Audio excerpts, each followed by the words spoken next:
Défi. En tant que jeune entreprise de 3 ans uniquement, nous avons besoin d'améliorer continuellement notre modèle économique parce qu'il faut dire qu'aujourd'hui nous sommes dans un modèle très spécifique qui est celui de l'économie sociale et solidaire, qui n'est pas un modèle très répandu au Cameroun, qui fait vraiment ses premiers pas. Malgré les difficultés, l'espoir demeure. Aussi, les jeunes entrepreneurs ont-ils décidé de tout mettre en œuvre pour survivre à cette période dite de la vallée de la mort qui avale les entreprises. Très souvent, on crée une entreprise, mais on ne sait pas ce que c'est que la marque. Travailler sur sa marque, travailler sur la protection de sa marque et faire grandir sa marque afin qu'elle puisse exister à part entière à côté de l'entreprise. Il est donc question que l'entrepreneur sache structurer son entreprise au travers d'un business plan, la présenter et lever des fonds pour développer son projet. C'est dans ce sens qu'un atelier a été organisé dans la ville de Douala par la Chambre de commerce avec la collaboration des sociétés déjà solidement implantées qui servent d'exemple aux jeunes structures. Chaque année, c'est plusieurs jeunes entrepreneurs dans l'agribusiness que nous appuyons du renforcement des capacités sur le plan managérial. Donc c'est cet objectif que nous poursuivons et que nous renforçons par notre présence à ces ateliers de la 8e édition des APIC.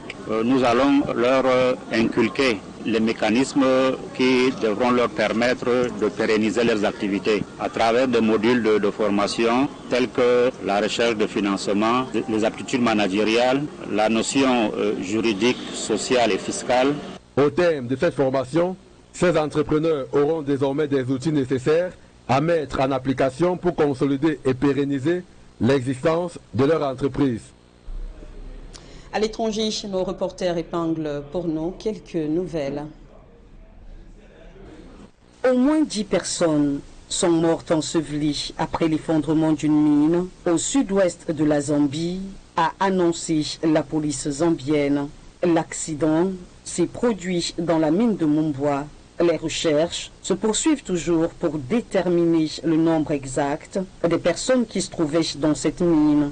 Prenons la direction du Gabon qui se dirige désormais vers un référendum constitutionnel.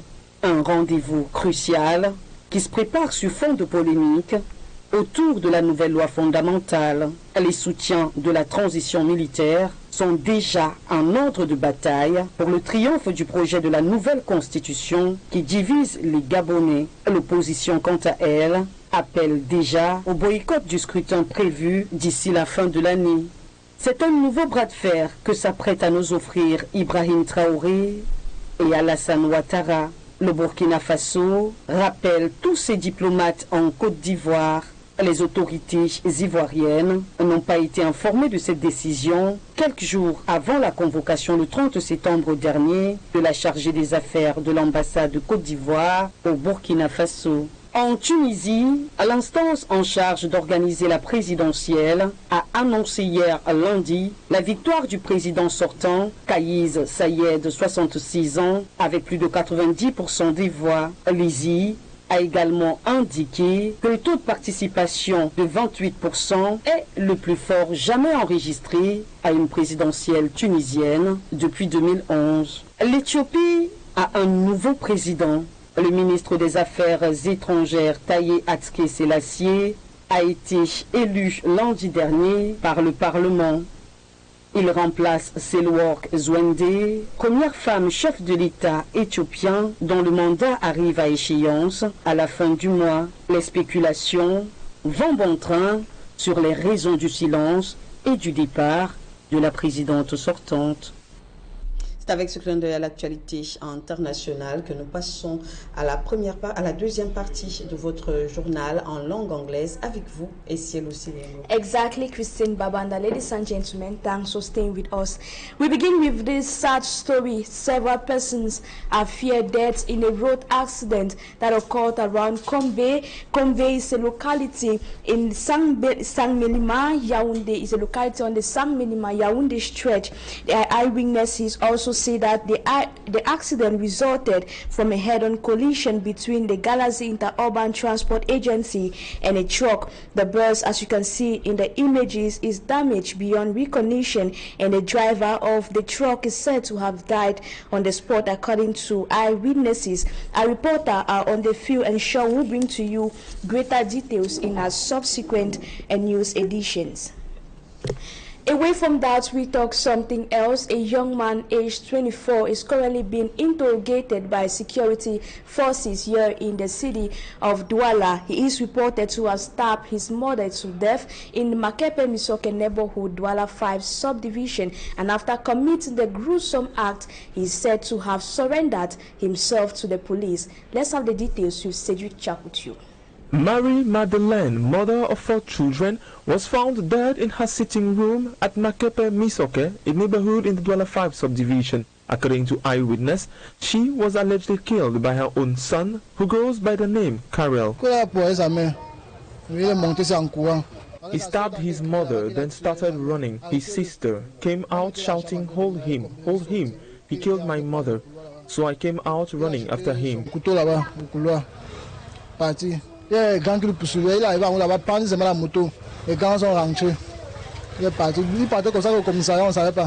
him throw his knife in the gutter, then he stopped a bike and went to the police station. I went to look for a taxi so as to transport the mother to the hospital. We are really shocked.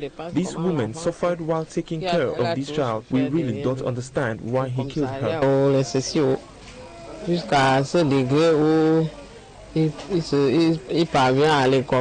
The neighbors in shock are struggling to understand what could have pushed Karel, 24-year-old, to commit such an act, and reveal that for 2 days the young man had been acting strangely, saying that he was given 3 million francs to kill his mother.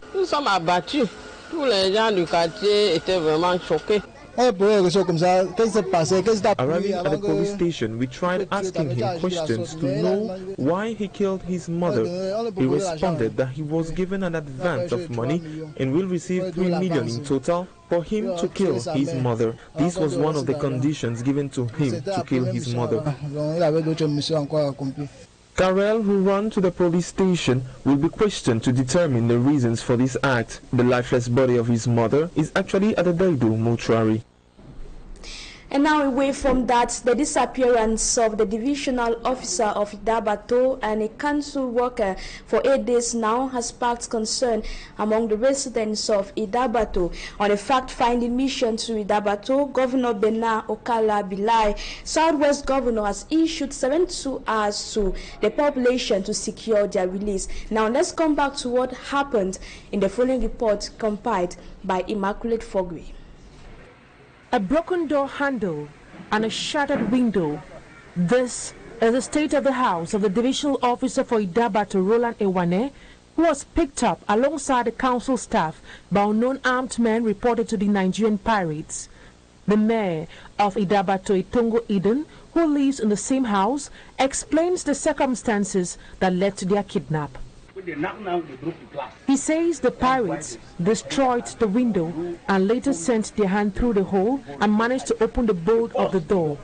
They later forced their way into the house and went directly into the room of the divisional officer and the council worker and took them away. He adds that those who took the divisional officer and the council worker spoke Ijo, a language spoken in Nigeria. They later took them on board flying boats towards Nigeria. While on a fact-finding mission to Idabato in the Bakassi Peninsula, the governor of the Southwest region, Bernard Okala Bilai, gave the population 72 hours to provide the divisional officer and the council staff. I gave the population of Idabato, who are 95% Nigerian, to release the GO. It is well established that the GO was kidnapped with the complicities of some so-called Nigerian businessmen. In retaliation to the attack, the senior divisional officer suspended commercial and maritime activities in the area. They refused to pay the taxes, and once the GO want to carry his job out, representative of the state, first of all, to fight the illegal activities, and second, to request the payment of taxes, he has been attacked, kidnapped, and carried to Nigeria. It's well established that he is now in Nigerian territories. As of now, the whereabouts of the divisional officer and council worker remains unknown. Meantime, a search operation by the Cameroonian soldiers is underway. In connection to the rumor that has gone viral on social media, connection to the ill health and death of the President of the Republic, the state officials have debunked the rumor. In a communique signed by the Minister of Communication, Rene Emmanuel Sadi, says a day after the China-African Summit, in which the President took active part, the head of state granted himself a brief private stay in Europe. The communication minister says the President remains in good health as usual, and in the days ahead, the head of state will return to the country. And now to something else. Back in the littoral region, we're still in Douala. Only few commercial motorbike riders have obtained the new identification jackets required by the city council. However, most riders are against this, arguing that it is at their detriment. Some of them spoke to our reporter, Innocent, who compiled the following report. Most commercial motorbike riders in the city of Douala are hesitant to adhere to the order of the city mayor to identify themselves with jackets offered to them by MTN Cameroon. As a result, hard to see anyone wearing the blue and yellow colored jackets bearing the MTN logo. It's a form of business. Why are they not registering with other numbers like Camtel, Orange? They insist on MTN. There were MTN's guys there that they were selling SIMs. So they said the guy will need to buy a SIM. They register it with the guy's name and then create a mobile money in the SIM card before they can register the guy for that Shwazip. So it shows that it's a form of business behind it. Some riders disclosed that the mobile telephone operator even announced the jackets are free of charge, which is fake. And that Shwazip that we are wearing, it's not for free. For example, there are some of our brothers that they have testified that they have already registered for that Shwazip, they have it. They say that if, for example, you put 1,000 francs in your mobile money account, you will realize that you have 900 francs. I mean, 100 francs is being disappeared. So, for us, the bike riders in Douala, we have decided that we don't want it. A situation still incomprehensible to most bike riders who wish to get things right. Sensitize the bike rider and educate us well so that peace and harmony should reign in the country. Because this can easily cause a lot of problems. A lot of bike riders, they are confused. Despite refusal by most, some riders attest having registered for the jackets on basis of obedience and responsibility. The Englishman says obedience before complaining. So I must register to obey the authorities before complaining to them what is going wrong. Je suis responsable. En dehors de ça, je veux être identifiable. I think the mobile operator should allocate a bonus for us because it is their publicity we are doing. Commercial motorbike riders opposing the jackets say they see no need other than being extorted money when they can circulate freely with their license and other documents. They also see it as a cosmetic measure to cleanse the sector from criminals.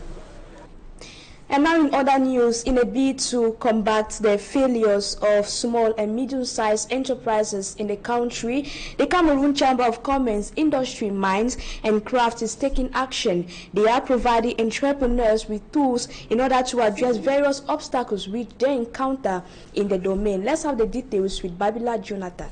Many startups and small and medium-sized enterprises in Cameroon end up in bankruptcy. According to the National Institute of Statistics, the death rate of small and medium-sized enterprises was 36% in the 2009-2016 period.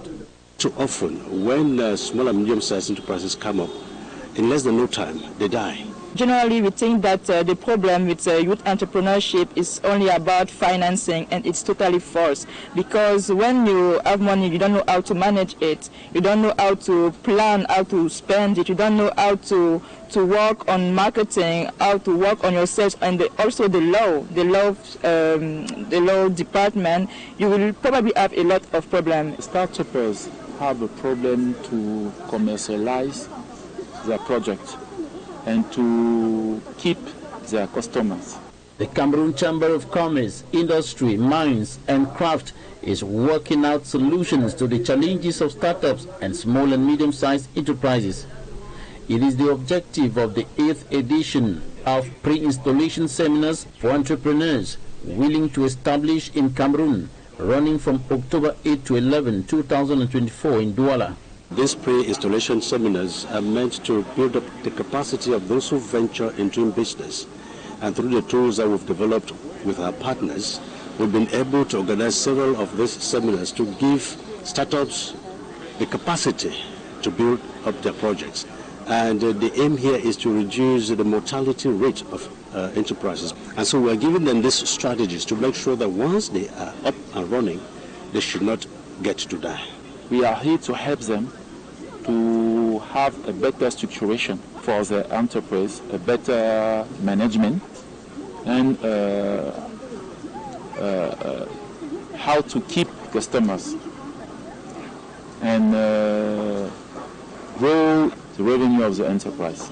The strategy is expected to boost the sustainability of startups and small and medium-sized enterprises and thus bring down their bankruptcy rate. Babila Jonathan ending this edition of the 12 p.m. bilingual edition of Equinoxe Television. Ladies and gentlemen, we thank you so much for your keen attention and we leave you in the company of interesting programs, but we wish you a happy and a blessed day. Christine Babanda, enjoy the rest of your day. Equally have a nice day, et c'est Lucie Liengou. Madame, Monsieur, c'est la fin de ce journal. Toute la rédaction centrale vous remercie de l'avoir suivi. Merci également à toute l'équipe technique pour la réalisation de cette tranche d'information. Portez-vous comme un charme et belle suite de programmes sur Equinoxe Télévision, la chaîne du peuple.